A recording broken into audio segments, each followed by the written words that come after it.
Okay, all right, guys. So it looks like we're live. We have some little technical snafus that are going on. So today, instead of Josh being our host, it'll be me.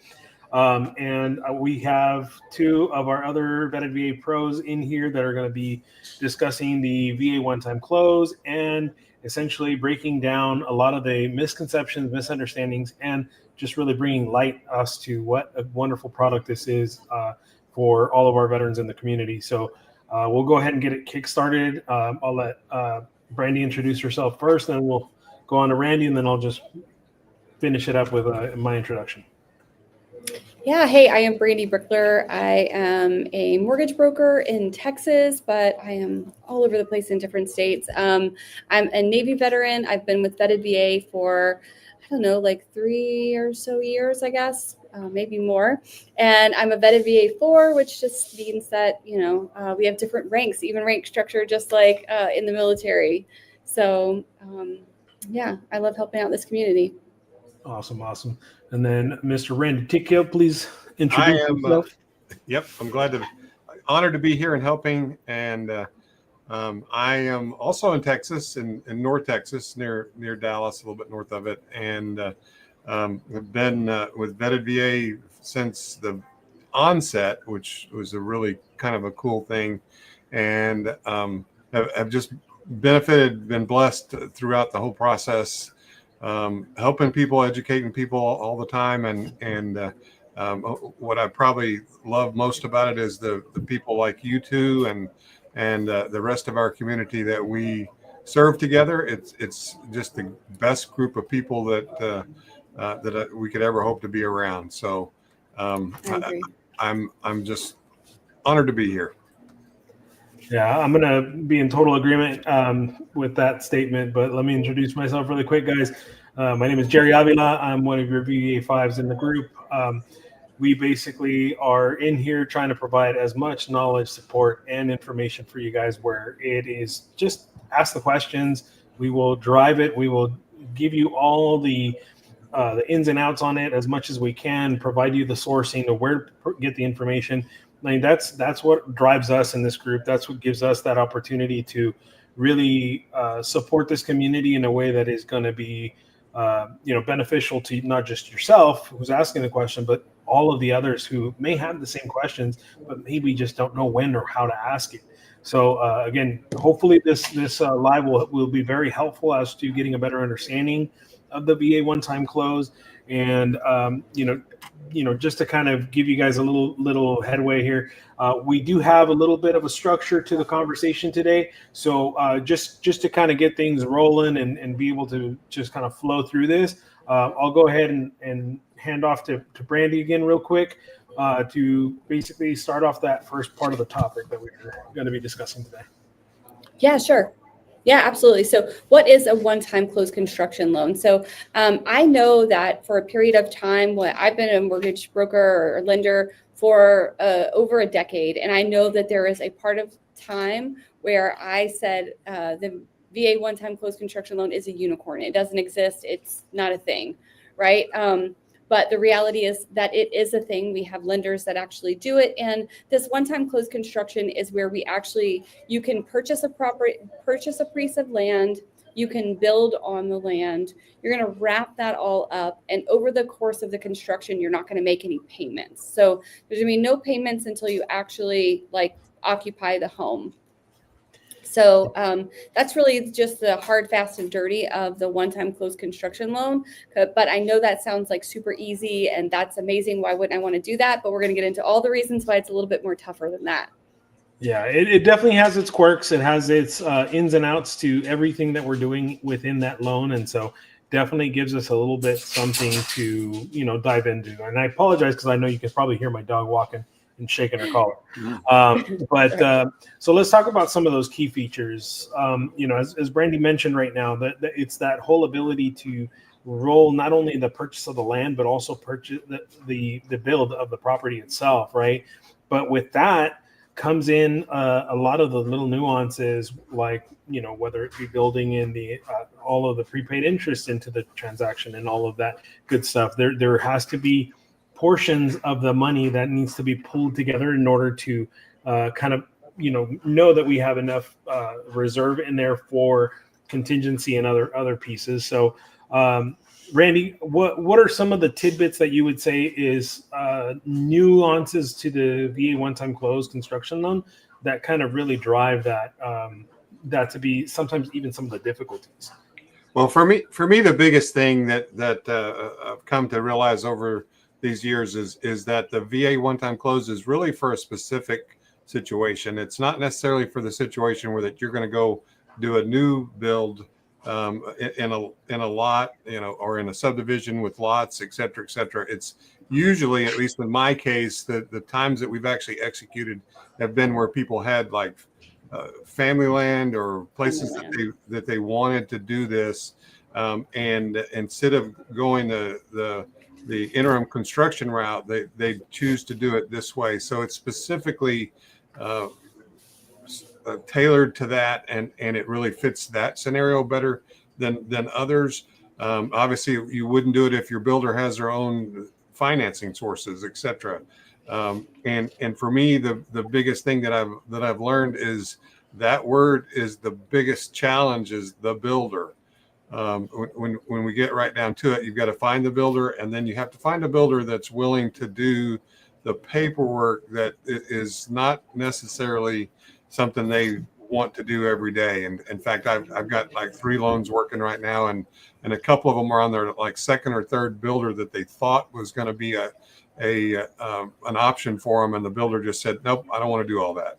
So it's the paperwork, and you want to do that because that you don't want to be the person that gets all the money given to the process and goes through all that, and then the builder flakes on you. So the builder has to be vetted. They have to go through the whole process of that, and sometimes if they're busy, they're like, I just don't have the time for this. So it has to be a specific situation that it's worth the trouble to go this route. And I will always tell people that we're going into a knife fight together here. From my perspective, and you guys may feel differently, but from my perspective, no. I go into these things just making sure people know, eyes wide open, that this is going to be a pain. Yeah, it almost feels like your head has to be on the swivel when you're working this type of product, only because there is a lot of moving pieces, right? You're right. Like you mentioned, the builder is one of the biggest key features of this, one of the key factors in this feature of product, which is that they have to have bonded insurance. They have to be willing to provide their W-9s and provide all the documentation that's required. And a lot of times that's the biggest part of the battle.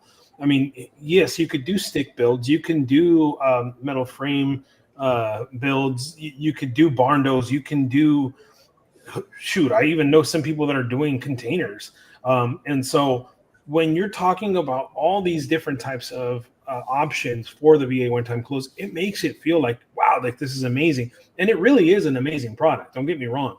But there are a lot of obstacles in the process, which we want to always make sure we're very transparent about, because at the end of the day, we understand people get frustrated that, you want to make a move, you want to do the build, you want to do this, you want to do that. I get it. I want to help you do that. But sometimes it's having that frank conversation about like understanding this may take time. And it may only take time because of the people that are involved, right? Yeah, the most important thing is to remember that we're not glorifying the actual product. Like, it's to educate you on all the things that you need to get mindset right before you actually get into the process and make it successful for everyone. So one of the intricacies that I'm dealing with right now on a loan that I'm working with is their build is probably going to take 10 to 12 months. They're currently in a VA loan in their primary residence, and they don't want to leave that. So the challenge here is that they don't have enough entitlement to do both of them at the same point in time, and so that's a obstacle that you wouldn't necessarily have on a normal purchase. We can close on the sale of one home and the purchase of the other in the same day. It's not ideal, but we can do it. But we can't do that for a one-time close. So it's a challenge that a wrinkle that's added. Bottom line. I think the scariest part for me when I'm pre-qualifying someone is when we run into that situation, because the answer is you have to get rid of that house. Like that first house has to go. And so the most horrifying, I think, thing for me, and what just goes through my head, is like, what if I have this family sell their home and then we don't get through that process? I don't know what I would do to myself, but it wouldn't be fun, because that's just one of those decisions where I have to empower you with the decision. Are you really so into this decision? You need to decide, because 2 VA loans at the same time, because a VA one-time close construction loan is you're actually closing on the loan before construction starts. So essentially you're having 2 houses and both of them are technically owner occupied, right? So that's the reason why you can't have 2 at the same time, because you can't be occupying one that's not built yet and still occupying. So that's the reason why that makes it a complicated scenario. And so one that a lot of people need to think about before they get into this process. And that's assuming that's assuming they don't have enough bonus entitlement, but there's not 2 veterans involved with, whatever, but it's a big consideration up front is, what do I do for that 10 months? You may be in short-term housing, having already sold your other home, and there's not a home that you can immediately move into. So there's another semi-move that's built into the process in that regard. So just something that I'm dealing with right now. I totally agree with you, Randy. I think most of the time what people tend to miss on this particular product, because it does vary by location too, because some places make it really simple, right? The thing is that a lot of times the requirements within the counties are sometimes even stricter. So they already have these things. They already have their ducks in a row when it comes to being bonded and having all their paperwork kind of in order, because it's the builders required to renew, right? They're required to renew their paperwork and all that. So the only thing we do is now submit it to the VA and get them approved if they're not already an approved builder. So it's actually, it kind of gives you something to steamroll with, right? Like it snowballs into an easier transaction. I know I had an experience in Colorado that was actually surprisingly simple. Why? Because we had somebody that was already out there that was a barn door builder, and they basically came and made it happen. So it was quick and painless. That's 6 months later, we have them moving in. That goes through the whole modification process, which we'll go into all those intricacies in a bit. But every area depends on the requirements also of those counties, because some places, and I'll use Texas as an example. The biggest hurdle I keep running into is that builders do not want to get bonded, right? They don't want to get bonded because it's not required. And it's like, well, I get it's not required by the state or your county or, your municipalities. But in this particular circumstance, this veteran needs you to have bonded, be bonded in order for us to be able to start in this process. And so, what does that really mean? Yeah, it's just being insured. Right, because it's just protection. Getting initial insurance. It's generally about $5,000, right? I mean, that's typically the cost of it, right? So the builder needs to put some money out to be insured in a way that the state doesn't require, but the lender does. Mm-hmm. And at the end of the day, it's still for your own protection, right? Like it protects them. It's for their own protection, and it also protects you, because the moment that they are, let's say, unable to finish the project because there was an accident, then that's what this comes in and tries to circumvent, right? And so at the end of the day, these are protections for you as the consumer. And so, let's go into the next subject, which is just talking about the different standards between the OTC and your standard VA purchase. Who wants to start shooting off the first stone here on that one? All right, no worries, Randy. So parts of the differences between a VA one-time close and your standard VA purchase is you are going to run into not necessarily having to bring closing costs out of your own pocket, right? Those are some really cool parts of the VA one-time close. Not necessarily out-of-pocket expense, right? But it is going to be something where you get to roll the closing costs into the closing and things of that sort. Those are just kind of like little nuggets that you get to throw out of I guess, differences between your typical transaction and a VA one-time close? The Manual biggest underwriting. surprise that I see, the biggest Oh, yeah. surprise that I see that we need to talk about is interest rate. Interest rate is the thing, right? Because a lot of people will see what the interest rate is on for a regular VA loan online when they're calculating in their head. Wait, the house is going to cost this much, the land is going to cost this much, rates are around this much. People are doing those calculations, and what they're not understanding is that the interest rate for a one-time close is not the same as the interest rate for a regular VA loan. The VA loan, one-time close construction, is more risk on the lender. Remember, you're not going to be making payments for that entire amount of time that you are where the house is being built. And for that reason, the lender is taking on more risk and it costs more. So your interest rate is going to be, I want to say, significantly higher.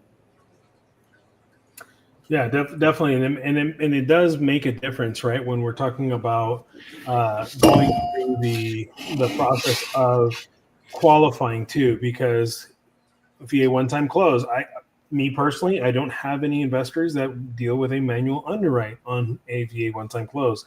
They have more strict requirements as to your credit, and the expectation is because there is going to be this large window of time that is not going to be where you're not going to be making those mortgage payments because they're currently building the property. So you can't be paying on something that you're not living in yet.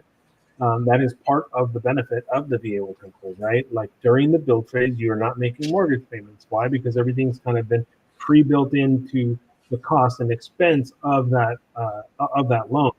So the expectation for these lenders is, okay, now we have to have better FICO scores. We're going to be at a 660, 640, 620, depending on the investor, right? Every investor is slightly different. They all have their little differences in their intricacies of how they do it. But all in all, that is how it's done. Like basically they set the standards, and then we as the lenders try to fit you to the best fitted lender that'll be able to take it on. What's something else that you would say is something you would mention to most of your consumers, Randy?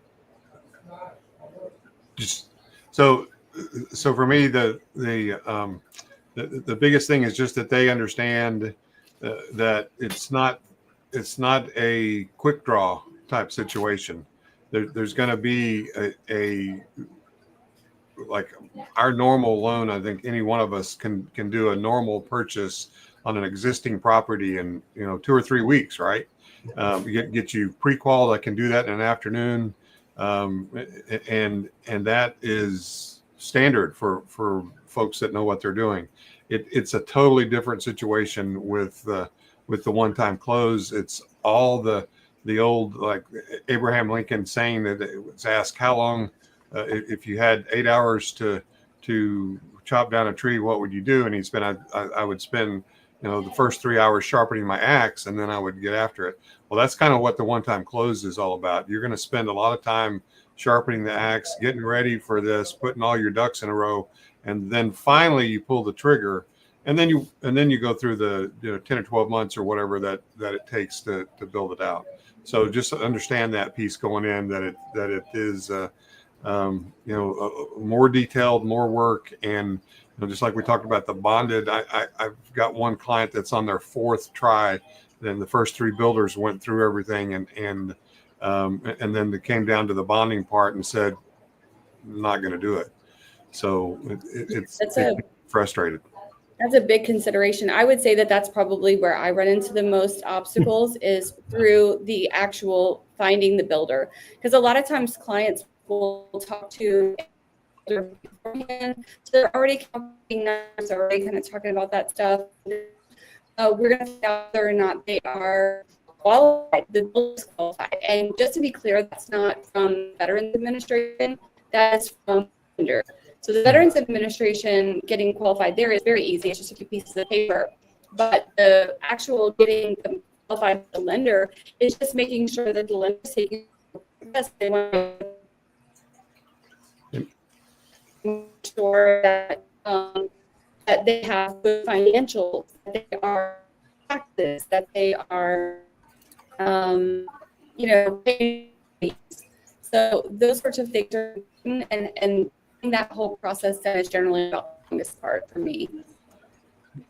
And one of the things about that that is not necessarily as common sense as I would think. You would think that you could just go to the lender and say, okay, what builder have you already got vetted? But they absolutely won't do that.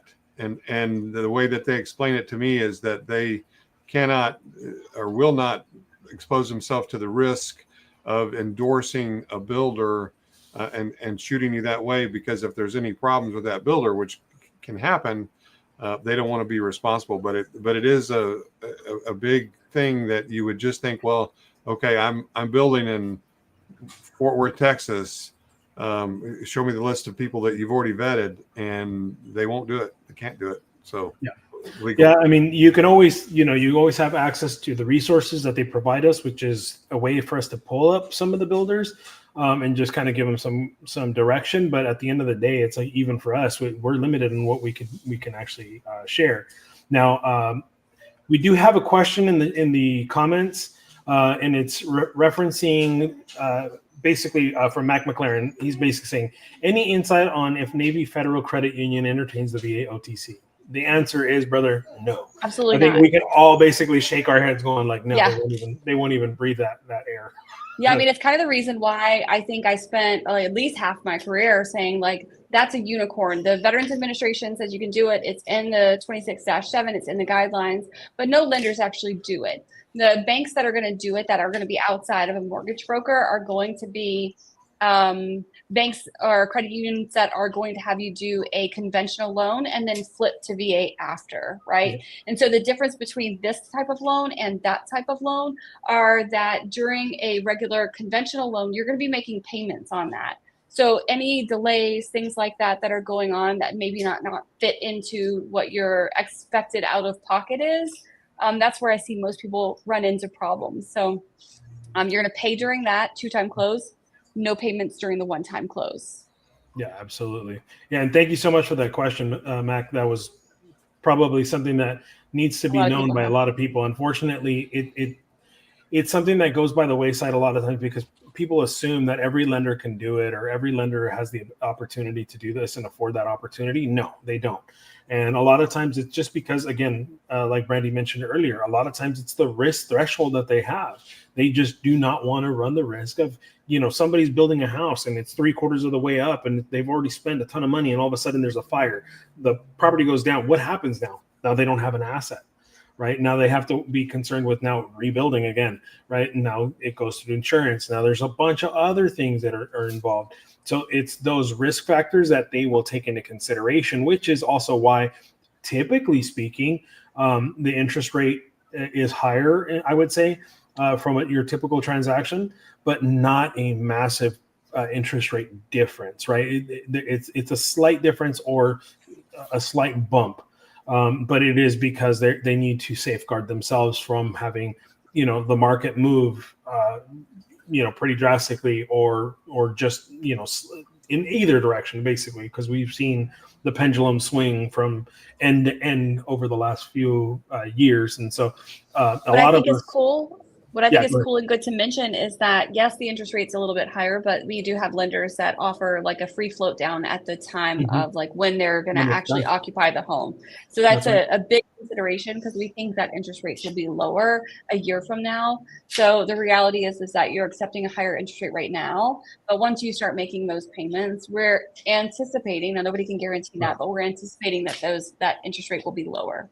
Right, because at the end of the day, it goes through that modification phase once the home is done being built, right? And so when it goes through that, then all of a sudden you roll right into modifying the loan, which when you modify the loan, you are able to then essentially the lenders will adjust down or float down to that new interest rate, which is now what gives you guys the opportunity to pay a lower mortgage payment versus the initial quoted interest rate, right? And so, like I said, there's a lot of intricacies to it, but it is something that we all come across and we all have to at some point have that conversation.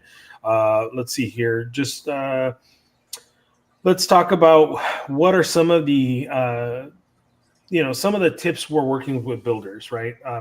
Looks like a lot of times we tend to be able to locate some builders just by going onto the VA portal, identifying which ones are there, and then seeing if any of those are willing to go through the process. Unfortunately, we do run into a lot of times where they may not be interested. Like Randy mentioned, a lot of times they may be so busy that they don't really want to take the time. And so there really has to be a process of vetting them yourself as the consumer and seeing if they're going to actually be willing to do the work. I've literally had veterans come through with the builder, and everyone's excited, and the builder's all about it, and they say they're going to submit all the paperwork. And then here we go 3 weeks later, and we still don't have a single document that they claimed that they were going to submit the next day. So, and it always gets kicked it's kick the can down the road type situation. And it's a constant, ever evolving. Can you tell we're sour about this? Yeah, a little sour sometimes. Yeah. Yeah. I mean, it is the hardest. It is the hardest part of the process. Not going to lie. Like, it is tough because one, it's completing paperwork, and two, it's understanding how they need to structure themselves when construction begins, because during the one-time close construction, there's only 5 draws, right? So they're only going to get to pull money 5 times during that construction process, and generally the process is longer than 5 months. You know what I mean? And so them understanding that they need to self-fund that very beginning piece to actually like maybe lay foundation before they can take that first draw is important for them to understand. Yeah, absolutely. And so I know that I've had my builders on with my lenders to actually sort of talk about how to structure that. So builders who might be afraid of that process can actually know, okay, this is how I'm going to structure this so I can actually get paid, so I can pay my trades, so I can move forward in the process and be able to help, because once we get a builder qualified, they're going to be my go-to forever. Yeah, for a while. Yeah. If I got somebody building in that spot, you're absolutely. going to be my go-to. Yeah. No, I mean, I think Randy and I have had conversations on the side previously, right? Like, I think one day I was like working on my truck, and I was just telling Randy, like, man, sometimes these builders, like, they drive me nuts because they'll talk a big game, talking about, hey, we're gonna have this to you tonight, and then the next thing we know, it's like I said, 3 weeks later, and we're still waiting on stuff, and it's like, I think Randy, that's why he brings up that whole thing of like, dude, we're in a knife fight, and sometimes we're in a knife fight. We bring a knife to a gunfight, dude. It just doesn't make sense sometimes because some of these builders just do not have the desire. They want to, but they just don't do it. But we talked about all the bad stuff. We talked about the interest rates are going to be higher. We talked about the builders are going to be a little bit more, getting the builders, finding them is going to be a little bit more complicated. We talked about that it's going to be a little bit more expensive, but there's definitely some good things about this whole product, which is helping people get into a house like maybe on family land or, just something that specifically meets their family's needs, which is pretty cool. Yeah. The ability to customize the things to your needs and wants, right? Like we always say, like, oh, you want your dream home, but you're never going to really buy your dream home right off the bat, right? Well, that's because in order for you to buy your dream home, the home literally has to be constructed to your specs and what you want, what you really like.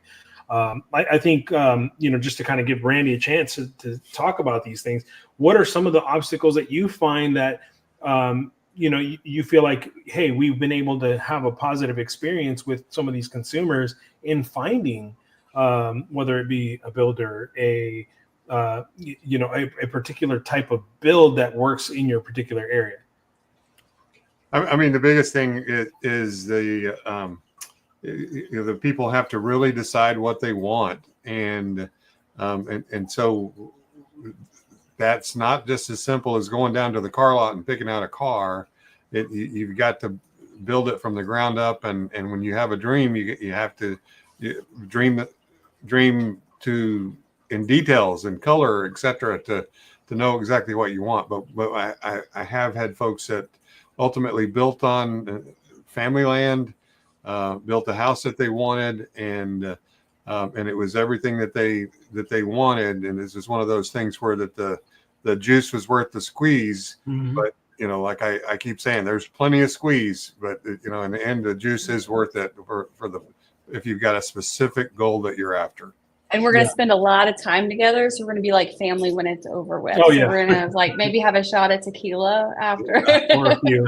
I mean, it might be a few. Yeah. But yeah, no, I mean, look, think about it this way, guys. When we're going through this process, for us, even though, yes, we're giving you all the ugly right off the bat, right? Why? Because we know that these are some of the things that you're going to confront. We don't want to sugarcoat it. We want to give it to you straight, right? Straight, no chaser. Just put it out there. Why? Because at the end of the day, you guys have to know what you're walking into before you start. Because once you start, trust me, you're gonna want to finish. Because at the end, like Randy said, was the juice worth the squeeze?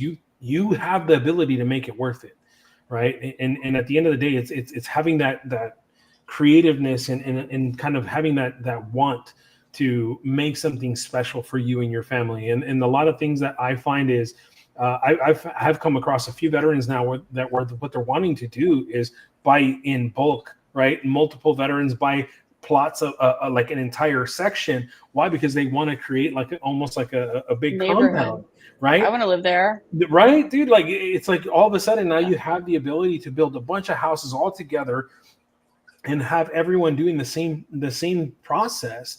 And in turn, you have a huge community of your own brothers and sisters that are now living, in the same general area, right? With the same, whether it be that you guys, one big pool, community pool, whatever it is, you guys can do that with now your own funds, your own assets, and have that ability to subdivide the land in a way that it works for everybody.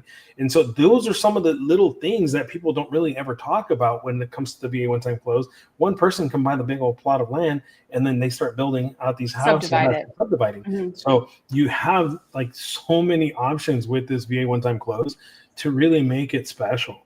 And so Gary, I have a question for you. So like now that we have like talked about like all the big, bad, dirty, ugly, like how do we determine what the appraisal is, or what is the process for like once we get the builder, once we know how much we're buying the land for, what happens after that?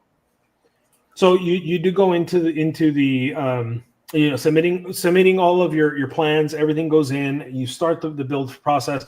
And once you've reached a certain stage of the build, then that is when the appraisal is called in, right? Because they have to make sure that the property is going to appraise for what you're getting the loan for. How do they do that? And so in essence, what they're going to do is they're going to take the basically general area consensus of all the properties that are sold nearby. Those comparables are going to be the ones that are going to be looked at and determine, okay, is there like-kind properties? Right? Because if you're building a barn dough and there's no barn doughs anywhere nearby, that's going to be a little bit of a struggle. But again, if there's been other properties that are in similar square footage, in size, in square footage, in lot size, in rooms, bathrooms, the comps have to match up as best as possible in order to reach that value.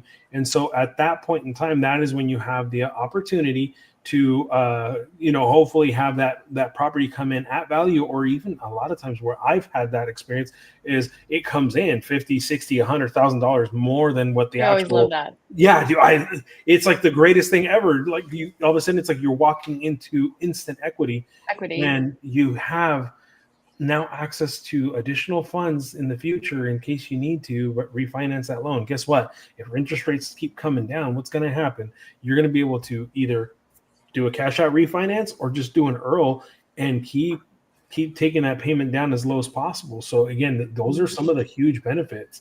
In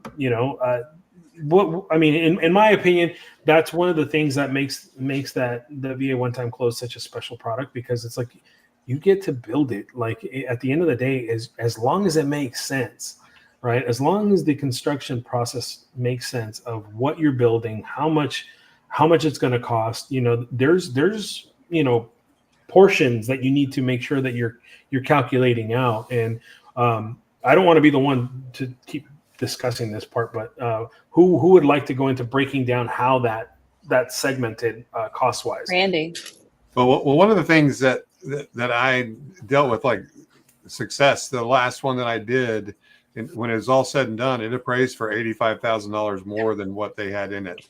So that was a blessing. Of course, they were so far into the frustration level to get to that point, but then it was, like I said, the juice was worth the squeeze on that one. But one thing that we haven't necessarily covered is, you're having the dream and you want it how you want it. So that comes to the question of, where do you get the plans, right? So that particular person had spent, I forget what the dollars were, but it was a significant amount with an architect to get their plans. 1,000, 2,000, somewhere in there. 2,500 or 2,800, I forget exactly what, to do everything. So they worked intensely with the architect to get to that point, and then the builder was the next section. Another one that I've done, the builder had like a set number of plans that were already done, and so they sold them one of those plans and then altered it some, etc. So it can be as intricate as you want and as specialized as you want, but the more so that it is customized, the more so it's going to be a factor cost wise.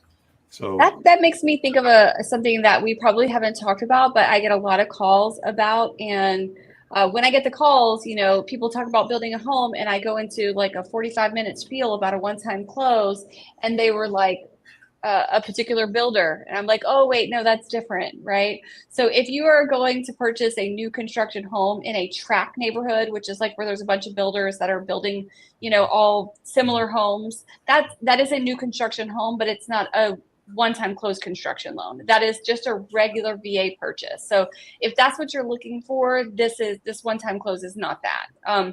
This is something way more intricate, way more involved, but again, both a new construction, but that's a little bit different because the builder is paying for that and then you're buying from them. This particular case, you are the buyer of the land, the house, everything.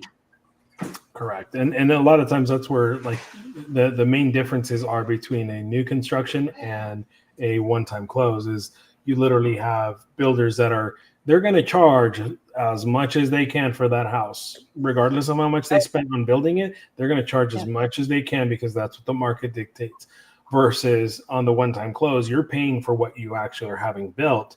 And then if you end up having instant equity because the property appraised for more than what it, essentially what the loan was for and what it costs to do it, that's an instant benefit for you guys. So that is a huge difference and a huge benefit in my eyes, where the VA one-time close is going to supersede any interest at all into a new construction, because one, you're not going to have to deal with one lender, one builder where you have to use them or otherwise they won't give you credits type of thing.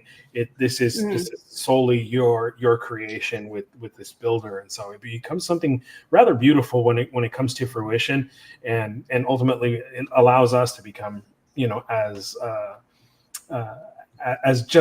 excited when it comes to close, because it's like we felt like we were part of it, like we actually feel it, right? And so it's an awesome feeling. We feel all of the stab wounds from the pain. All the pain.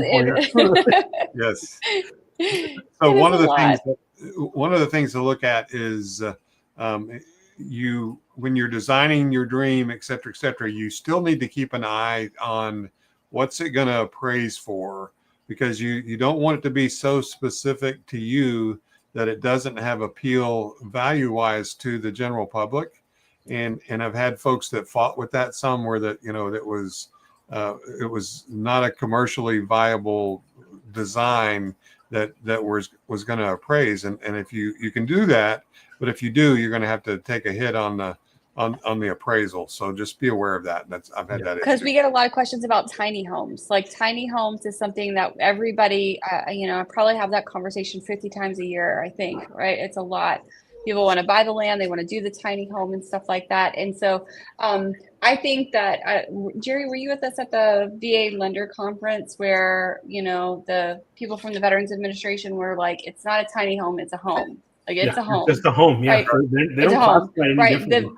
The VA does have a minimum square footage. I want to say it's like 470 square feet or something like that. So that is a true tiny home. I guess that's where the Veterans Administration deems that it doesn't have all the functionality of a regular home if it's under that square footage.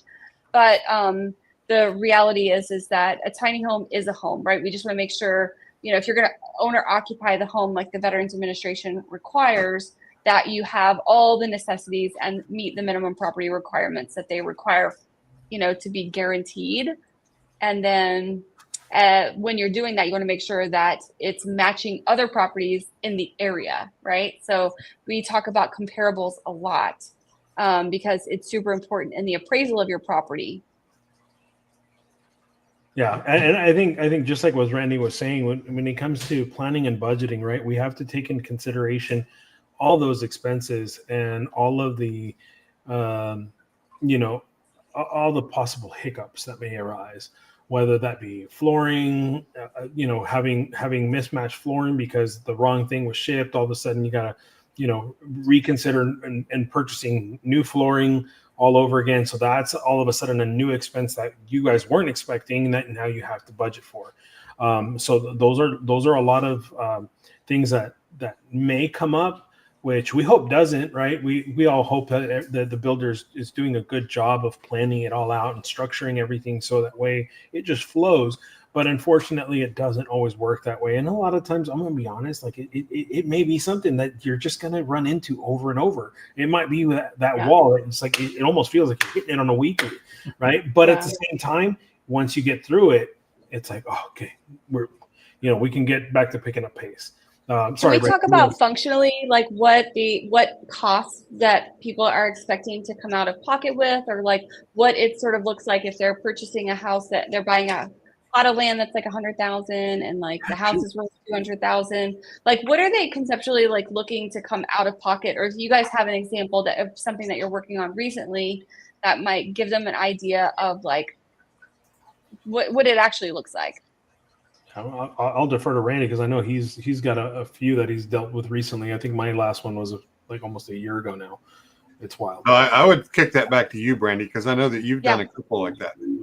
Yeah. So, I mean, right now, the ones that I am pricing out, I'm actually pricing out a renovation, which is a good caveat into this. Sometimes the one-time closed construction loan isn't for everyone. Like we get it, like it gets to a point where people are like, you know what, I don't think I want to move forward with that. But did you know that you could actually use a renovation loan to purchase a home and renovate that home and sort of bring it back up to, today's standards? And I think that is becoming a little bit more popular because at the beginning of the year, I was talking a lot more about construction loans.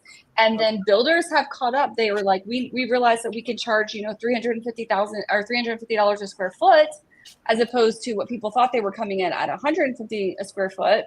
And so that price point is getting a little bit higher than what people were expecting. So now we're shifting to renovation loans where people are maybe buying an old family property that, someone passed away and nobody in the family wants it. So they're going to purchase that property and renovate, using the renovation loan, which is very similar, I guess. In process.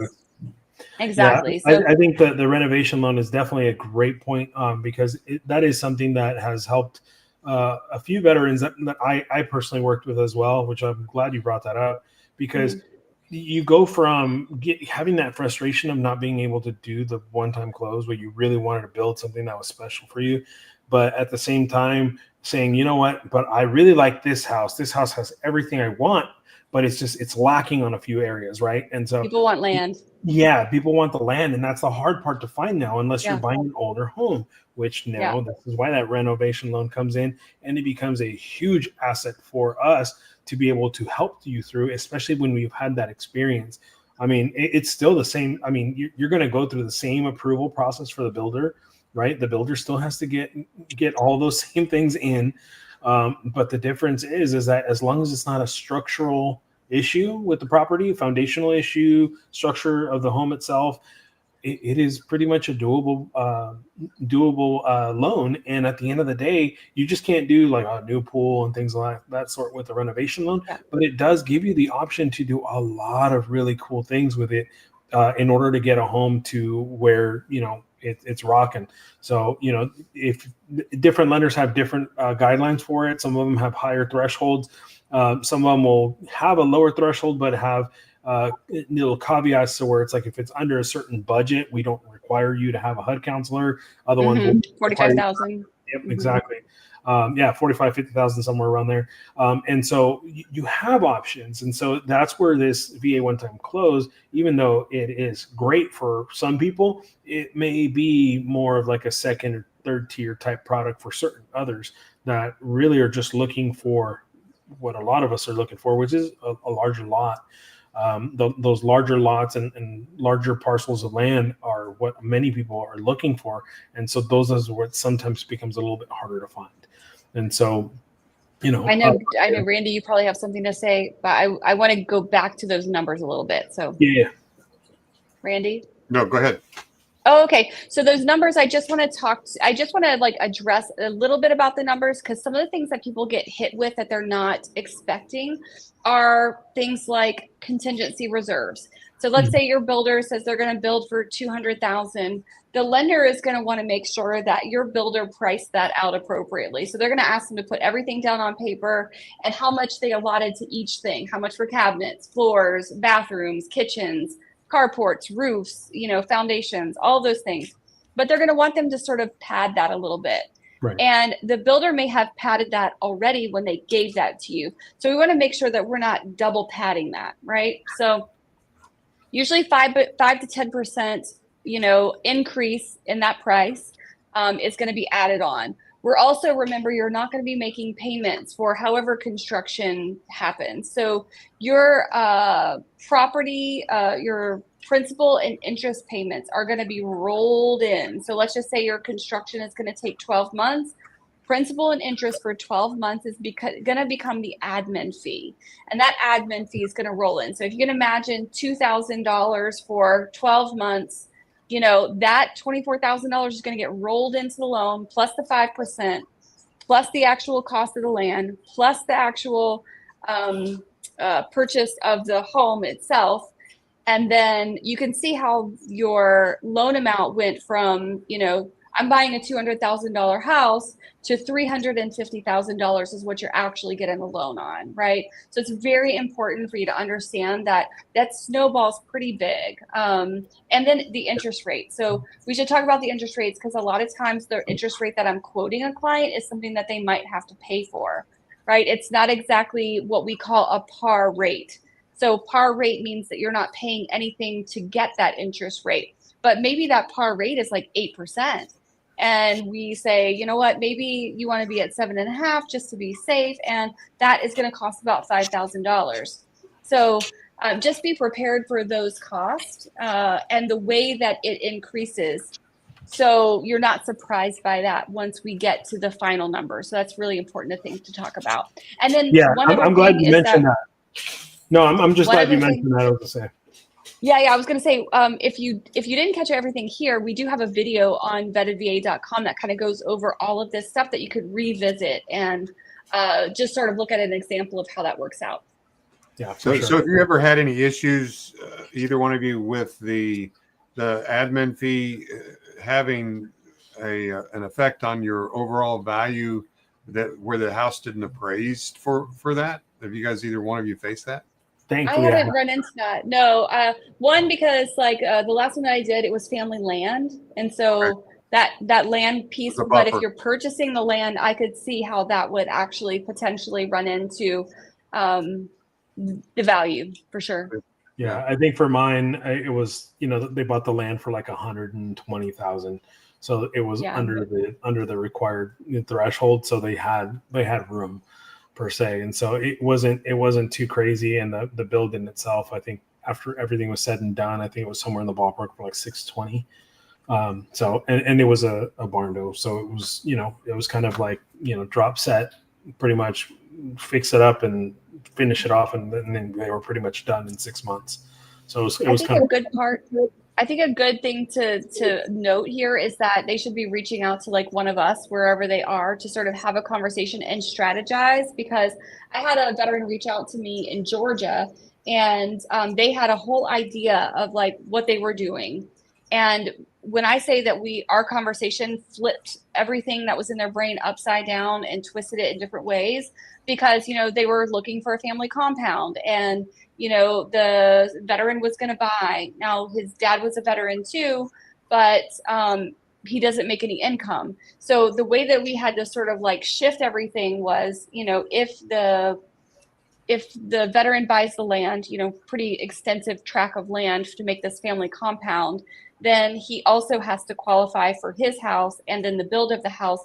We just structured it in a different way to make it better for them. So some people were talking a year or more out, so they could wrap their minds around it, and then we can all come together like when it's actually time to start doing a loan. And once we do all that upfront planning. It's good, exactly. Some of these do take a long time because you have to actually take the steps necessary to get from concept to actual action, because those things that you sometimes have to line up can take the longest. The builder for me has usually been the thing that takes the longest, because unfortunately you're dealing with somebody else having to execute on certain things. And so those are sometimes some of the areas where I feel like that is where you'll hang up a little bit more. But all in all, having the proper preparation done to strategize and set yourself up to what your first step is going to be, what your fifth step is going to be, what your 10th step is going to be in order to reach that goal, sometimes is even more important than everything else, just because you are ready at that point. And now it's just finding the right builder that's going to be. I got to tell y'all, I just recently had like an amazing builder. Amazing, right? They were like, what do you want me to do? I'll do it, right? And he jumped through a bunch of hoops, and he bought the insurance that the state doesn't say that he needs, and he got a loan to self-fund the beginning of process, and he filled out all the paperwork, and he did it fast and he did it quick. And then we disclosed to the client, and he saw the interest rate, and he was like, nope, I'm not going to do it, and just said, I just can't. And it didn't matter that, he wasn't going to be paying that for like 6 months until construction was completed, and that the lender had a free float down. It was just conceptually, like, he just, the last time he bought, interest rates were like 2%, and he just could not wrap his mind around it. And so, that wasn't what I expected, but I was so happy to now have a builder contact in a particular area to go back to, because he is amazing. Yeah, that's money more than anything else. Like, that's money to have somebody that's going to be reliable and dependable to reach out to when you need a builder in a particular like general vicinity is huge, especially with Texas being as large as it is. I'm sure that's probably where you found them. But like in Texas, it's sometimes very hard to find a willing and able builder that's going to go through all the hoops and do it sometimes with a smile. I think I told you, Brandy, once where I closed on a VA renovation loan with a builder that I got from OTC that now was able to come in and help this disabled veteran, only on VA disability benefits. And that's how she was able to purchase with a VA renovation loan, using him as the person who fixed up her house. Now she's ecstatic. She's in love with her home. And those are like the success stories we want, right? Those are the things that we love to see, because those are your guys' 100%. your guys' lives that are affecting us in that turn, right? And so it's pretty cool. It's an awesome experience. I think. So what's everybody's takeaway? Yeah, I was gonna say. I was like, let's go ahead and wrap it up and just talk about what. Well, we'll go ahead and go and counterclockwise. Well, before we go too far, I have one question for both of you real quick, as far as who's allowed to be the builder. Okay, that's we definitely need to address that. Not the veteran, the veteran. Yeah, unfortunately, we get that question a lot. We get that question a whole lot. Can I build it myself? And the answer is not very likely. The VA does. So we will prefix that, right? We have to be very specific, guys. Yeah. It's not that the VA doesn't allow it, right? Because the VA doesn't actually have anything that states that you cannot. The problem is that the investors, the lenders that we would normally be able to utilize for these type of loans, they're the ones that usually have a big hang up with it being self-built. It's a conflict of interest. The conflict of interest is what they say. And so what we run into is situations where If need be, we then have to just say, okay, look, feel free to look about and see if anybody's willing to do that. There are sometimes very small community banks that are willing to do stuff like that. But like Brandy said, a lot of times they go conventional and then flip to VA. So it's not necessarily a VA one-time close. And so those are some things. And so, like I said, when in those type of situations, it's going to be independent to, that is specific situation. Awesome. So takeaways now then, guys. We'll start with Randy and then we'll go over at Randy and I'll close it out. So I think my most important thing is call a mortgage broker, upfront, have some conversations. You're not bothering us. We want to have the conversations. We want to talk about this stuff and help you pre-plan. And then we'll help guide you through the process. I think that's my most important thing. Have the conversation. And for my sake, the thing that you have to realize is I have 43 different lenders that do VA loans, and only 2 of them do the one-time close. And similarly, a ton of actual mortgage loan originators are going to be in the same boat. So if I know 43 different loan originators, there's probably only a couple of them, and I'm probably looking at 2 of them right here that I would trust to do this, right? So exactly, yeah. So it's not like you can call up like Mac acts about Navy Federal. You're not going to find, even if they did them, finding somebody there is going to be difficult. So there's going to be some extra footwork up front, and you just have to decide from the beginning if the knife fight that you're going to is worth it, and understand that it's specific situations. It's a beautiful product, but it's not for everybody. So that's exactly. my takeaway. No, a beautiful point. I mean, when it comes to this, guys, just know, like, we are literally all about helping and educating you guys. That is our main goal and our main objective, no matter what the product is. But when we're talking about the VA one-time close, we have to be very blunt and very honest with you guys, because at the end of the day, there's a lot of things about this product that are beautiful, but also at the same time, very challenging. And so you have to understand that, yes, we want to put you in this. If this is really what you want, we want to help you succeed. And so we'll help you properly prepare for it. But you do have to understand there has to be patience, and there has to be that willingness to kind of go through the trenches with us and battle it out with sometimes the builders, sometimes the counties, and deal with some of the hurdles that are going to come about, because it's not always, like I tell everyone, it's not always rainbows and butterflies. You're gonna get some thunderstorms in this process. And so at the end of the day, we want you guys to be successful in the process. So again, guys, thank you all for showing up. We're right at the end of our live here. So, just once again, please join our community. We're all about you guys. So vettedva.com is our website. You guys can find any of the professionals that are within our group that'll answer your questions that are in your states. Some of them work in other states. So if you just happen to connect with somebody, feel free to reach out to that person. If they just so happen to work in that state, guess what? You can talk to them. It's not an issue. So whenever you guys are ready and want to have a conversation, even if it's just to shoot it out there and see what can happen, have that conversation, because that's what we're here for. We're going to educate you. We're going to provide you with the information, right? So, that's pretty much it for me, guys. Thank you guys all for being here and supporting us. Thank you so much. So we'll see you guys next week. All right. See y'all.